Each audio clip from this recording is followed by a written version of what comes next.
Pues sí. Okay.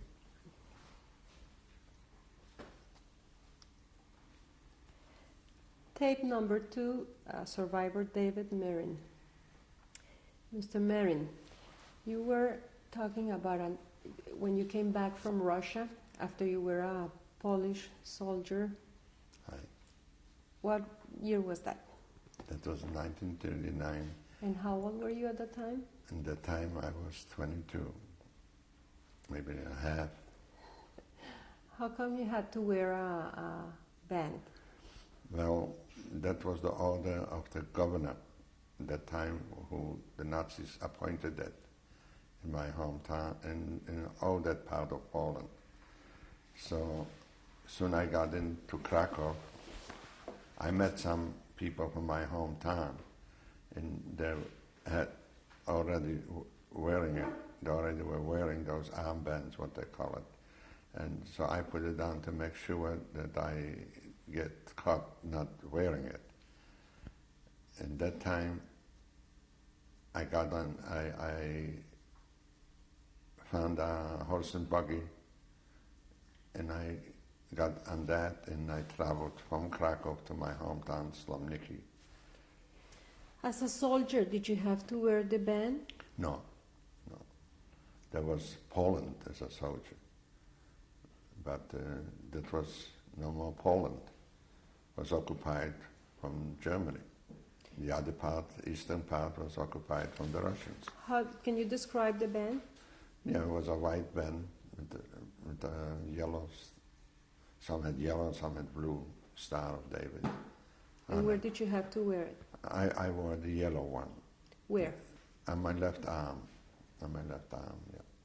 What would happen if you didn't have it on? Well, if I wouldn't have it on and they would have found out that I'm Jewish, they would have probably killed me on spot or taken to some labor camp, because we didn't know of any concentration camps then. You know, of labor camps only. Were there any other Jewish law, anti-Semitic laws against Jewish people that you were aware of coming back? Well, at that time when I returned, I didn't know. The only thing I did know was that there was a curfew. Jewish people couldn't walk around in the streets till, I think, dawn or all depend the daylight. It was about 6 o'clock. After that hour, no Jewish people could have walked on the streets. And but we managed somehow, you know. We managed to obey the law. When you went back to Slomiki, what was happening in your home and in your business? Well, when I got back, first of all, I met my mother standing on the corner. Then I arrived in Slomniki, near my street where I used to live. My mother was waiting for me. She knew you were coming back? She did not know. She was standing every day hoping that I return. It comes back memories. Because another boy who was with me in the service told her, or told the family, that I got killed. We were dispersed, you know, in the woods when the Germans attacked us, our artillery base. So when naturally, it was a happy hour. I went home, because it was not too far, it was walking distance, and there was no party. That was depression, because you see the other people wearing those armbands, and you had to fit it in. And actually, the winter got in already, because it was the month of October or November in Poland and Eastern Europe. The snow was already on the ground. So I saw other Jewish people shoveling the snow, and I don't know, I think there was the German infantry, because they were wearing those gray uniforms, standing over them and beating them and doing things. Like what? with the clubs or anything they could got a hand of it, to work faster, just to punish them without any reason. That was already in 1939, that started it. But my brothers and my father, mother and grandmother were still in the house. And I think, as I recall, my brother from Schleswig, he came with his wife then, with a truck, with a little belongings, what he only could take with himself. And we lived together, we worked. And, so the shop was... Yeah, we worked, and the shop was still there, except my brother's furniture, he just got married 2 years before that. Then the Nazis took it out. It was nice furniture and draperies, whatever. It wasn't nice household. They took it out. And the only thing that was left is the machines, and we worked there. Who did you work for? Well, first was the Jewish community had to supply laborers, to shovel the snows and do other kind of work. But in a later day, I recall in the 1940, they start to build, widening the roads, that the German army could proceed faster. So maybe the middle one and my youngest brothers, Leonard, we used to work on the roads, Doing what? Building, widening the roads and building bridges, and putting tar on the roads, all kind of physical work, what we didn't mind. Where did you get the material from? Well, the Germans supplied all the material, and a nice group of my friends used to work in sand bags, but they used to load the trucks of sand and rocks to supply our work on the roads. And how often would you go to work? Well, we were 4 brothers, 4 young people, so we alternate 2 of each week or 2 each other day. So we filled in 2 of a family to go every day. We didn't get any pay except a piece of bread for the day. And then we still could go home. So we did other work, like tailoring, and so we had enough nourishing. What were you saying at home? What was the feeling at home? Terrible. How could you feel any good? That human beings, like Jewish people, had no right of anything. We couldn't possess any business anymore, except we did it in a secret way to do some clothing, to people who needed it. So it was bad. It was bad, but if they didn't kill you, so you survived. How long did you stay like that, all the family together? The whole family was still together to 1942. In the same house? In the same house. In early, I would say, that was in June, was Erev Shavuos. They stormed the houses, Jewish homes, and that section was a... Who's they? The Nazis, the Germans, with the help of Polish police and dogs, and they started to chase us out without warning, without anything. Where were you at that time? I was home. What time of the day was that? It wasn't daytime, early morning hours. Yeah, they started to chase us out from the houses to get out. And who didn't move fast enough? The dogs make you move. So from there we marched into. Could you take anything with you? You took little belongings because they were telling you that you were going to be resettled. So you took money, whatever you had, and some valuable things, and naturally a blanket, a pillow, no food or anything of that nature, or water. And we were locked in to the synagogue. A part of the population was locked in to the big synagogue in the school I attended as a youngster, public school. We were locked in there from Friday to Monday. And you were with whom? I was with my father and mother and my sister and my brother Sam and my Moshe and his wife Pessel and Sarah, his wife of Sam, and Moshe had 2 children, a boy and a girl, and the name was Yehuda and Leah, and my sister-in-law, Sam's wife Sarah, had a boy by the name Moshe. They were adorable. And we sat there, through that 3 days. How many people would you say were in that? We were enslaved that time. They took us, it was over 2,000. And in the school, probably a half. Nobody could count it out.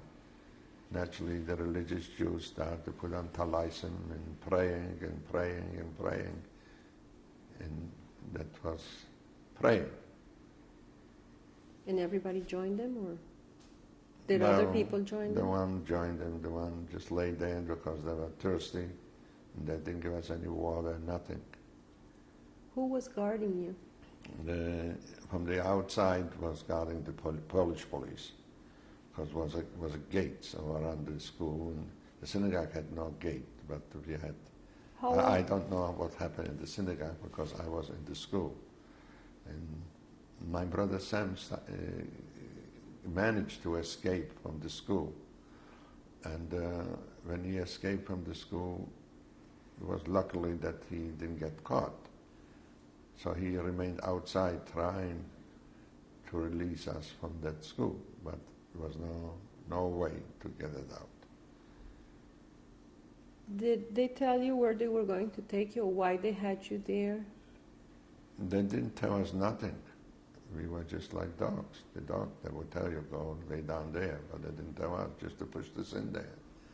And at that time, already my youngest brother, Leonard, was already in the name Plaszow, the Judenlager. There were 110 young boys taken from my hometown to do some railroad work and all kind of work. So. Did you hear from him? Yes, we did hear. We used to send them some packages. So my mother used to worry what's going to happen to him, not worrying what's going to happen to us, because nobody knew. Everything was so secretable. The machinery worked for them very good. So how long were you in that school? No, in we that were only situation? to Monday morning From the school. From Friday? From Friday to Monday. That was Shavuos. I remember that. And trucks came, with gendarmerie, Germans, and load us up on those trucks. We didn't know where they were proceeding with us. So we found out when we got to a place. What were you feeling at that time? What were your thoughts at that time? They were telling us they're going to resettle the Jews to Eastern Europe. And so nobody really, we had fears, but who knew what the tomorrow is going to bring. So when we got to a destination, the called Prokochin. What kind of trucks were they? Open trucks. Open, those German trucks. They had a hood, they had the covers on, some of them, some were just open. Yeah, and they were guarding, machine guns. And who were you with at that time? I was with my on the parents. trucks? With my parents, yeah. And who else? On From the your trucks, family? with the family. When we arrived in Prokochin, they took all the Jewish people, the one who were on the transport, and they encircled them. At the open. How long was the trip to? Oh, the trip didn't last more than maybe 3/4 of an hour at the most. It was only 25 to 30 kilometers, so it didn't take long. When we got there was a wooden fence all around us, with a few towers. And on the towers were Germans with machine guns. And as I recall, they took a few women and they undressed them to bare nude tell everybody through loudspeakers, if you don't give away your belongings, you don't give away your jewelry, your money, you're going to be shot to death. Well, naturally, everybody threw it behind the fence and over the fence. They threw it away as much as they could. After that, they formed a march, no more trucks, because we were not so far from the railroad, and we marched towards the railroad. When we arrived there... How long was that? I would say it was about maybe 20 minutes, half an hour away from the railroad. Wasn't too far. Who were you with at that time? I was with my parents, with all of them. When we got near to the cars, you know, to be loaded, there was an assessment standing in front of the door and started to pick out some guys. We didn't know for what and for where, for when. How were they doing that? Pardon? How were they doing that? Oh, just random. You know, whoever came along, they picked the picture. And I was the one. I don't want to never say I was the lucky one, but I was one of them. They picked me, and I was that time 22, 23. You know, that age. So, you know, we stood there. You know, the whole group was standing on the side, and when we were standing there, and the rest of the people were loaded up. As a matter of fact, there was already half a train was loaded with people, and they were crying, "Water, water," you know, in Yiddish, "Wasser, Wasser, Wasser," and nobody gave them any water because it was a very hot day. It was in June, and when they loaded up, almost everybody came out, about 4 or 5 trucks with prisoners, like Jewish boys. I didn't know from where they were coming, and from which camp or what, and they throw them in. They didn't even walk them in because we realized that they were sick people. Some couldn't walk, some other illnesses. They threw them into those cars, kettle cars, what they call it. And they locked them up, and then we marched away. We were guarded then from the Polish Ukrainian. They were wearing black uniforms.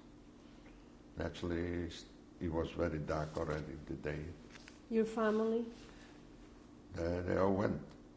They all were loaded up on those trucks, on the kettle cars. The Did whole you say family. goodbye to them? You couldn't say nothing. No goodbye, no kiss, no nothing. Nobody even... Well, on the march, a lot of people, older, I don't know if my grandmother, because I didn't see it directly, you know. I thought that, you know, you march, so you don't look back, because if you look back, you got killed. You had to go. That's the way that happened. So, who fell down or couldn't walk, got a bullet in the head. The atrocities already, you could see what's going to happen to us. So when the train started moving, they took us, the whole group. It was about 30, 40, and a few women were between. A few women? There were some women between us, and we marched. And the rain started to rain, you know. And everybody got a little bundle on his back, dragging in with them. And those Ukrainians just beat us up as much as they could on the way. And I marched about an hour with the group. When we arrived, I think direction, we didn't know exactly because it was getting dark already. The direction was, I thought, was towards Krakow, you know. They call it Plaszów. And there, when I walked in through the gate, I noticed my brother standing behind the barrack. Which one? Leonard, Chaim Leib, you know. He was standing there, and he says, "That's the end with our parents and whoever was in the family, my brother and sister-in-laws and babies." They fed us that time with, I thought... How was that, could you talk more to your brother at that time? Yeah, that time when we were inside, I exchanged with him words, yes, I did. Matter of fact, we slept in the same place, you know. We slept, you know, how could you sleep? You talk mostly at night, what's happening.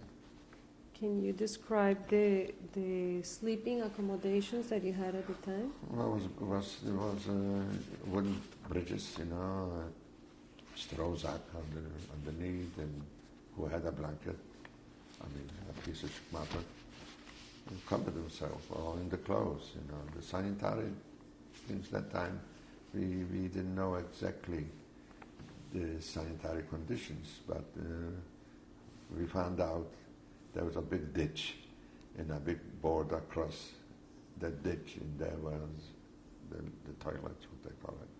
We didn't have no water, fluent water or anything. You had to cold water, no facilities even to wash.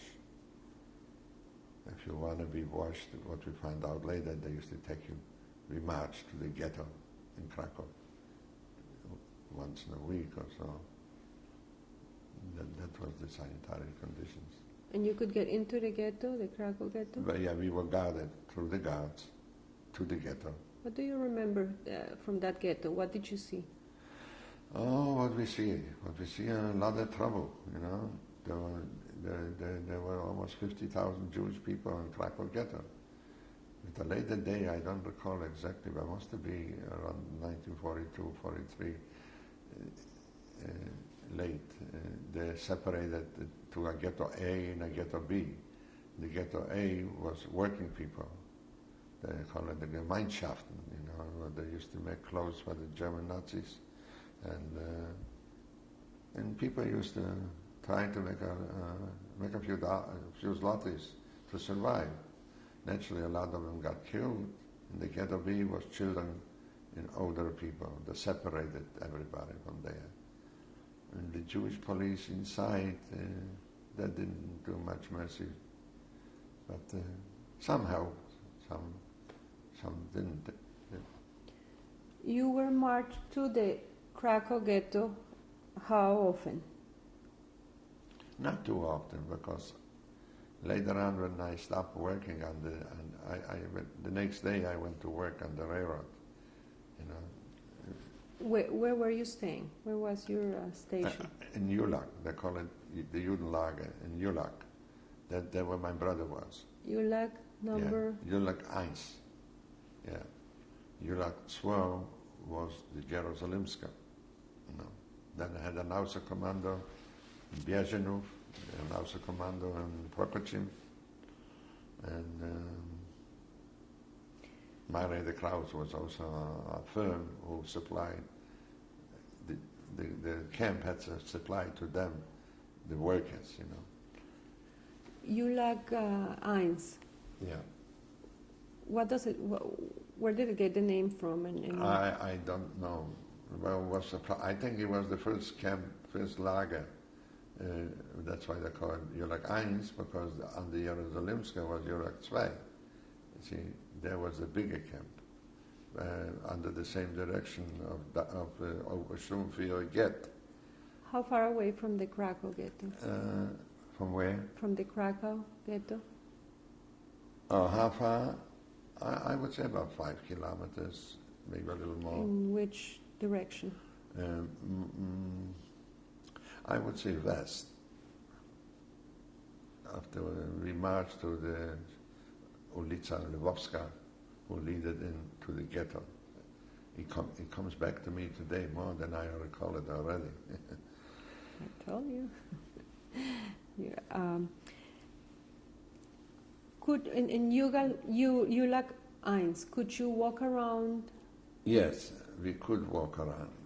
I could, because most of the inmates were going out to work in the morning after being there 2 weeks or 3 weeks, I don't remember. I started to work as a tailor, but my brother was in it already. My brother Leonard, he already organized with another of the 2 boys, the Antmans, the two brothers. They were already working there. So I got off from the hard labor to build the railroad or to do any other work, and I worked in the tailor shop. What were you doing as a tailor there? Well, most of them we did for the inmates. and also had the Oberscharführer and Sepp Miller, Joseph Miller. He was the Oberscharführer. He was the commander of the camp. But if you liked you were good inmate. If you didn't like you, the dog bites you. He always walked around with a shepherd, with a dog. Never walked around by himself. Were you able to talk to him or in contact with him at all? Not really. Not too close, no. How did he look? He looked like an assessment. Can you describe it to me? Tall and wearing boots, and the gun always on the side. Once in a while he had a dog, but in that time already, the guard changed it, from the black uniforms. We got the volunteer Russian Ukrainians who joined the SS, and there were the guardians outside the camp. Inside we had Jewish guards. So myself and my brother and then my brother Sam, who came into the camp on a later day, there was no way to hide anymore, so he had to come into the camp. So miraculously, he got into the camp. And do you remember the day that he came in, when you found him again? I really don't remember, but must have been around July probably. He still was hiding out in my hometown. He was still hiding out for a little while. And then he came into our camp. Yeah. That was the heaven already. Being in the camp was the heaven. How about food? Well, we had no food. The Jewish community from Slomniki used to deliver truckloads with some kind of bread. And who used to deliver? The Jewish community from my hometown used to deliver, because the most of us was all from Slomniki, the inmates there. And there were some Jews left in there were Slomniki? some Jewish people left yet. Was not Judenrein yet. Judenrein didn't become till late 1942. Late became Judenrein, the second Aussiedlung, the second wysiedlenie, what they call it in Polish. So they used to then we were the mercy of God. Let's put it this way. You have to help yourself. We are going to change tapes now. Okay.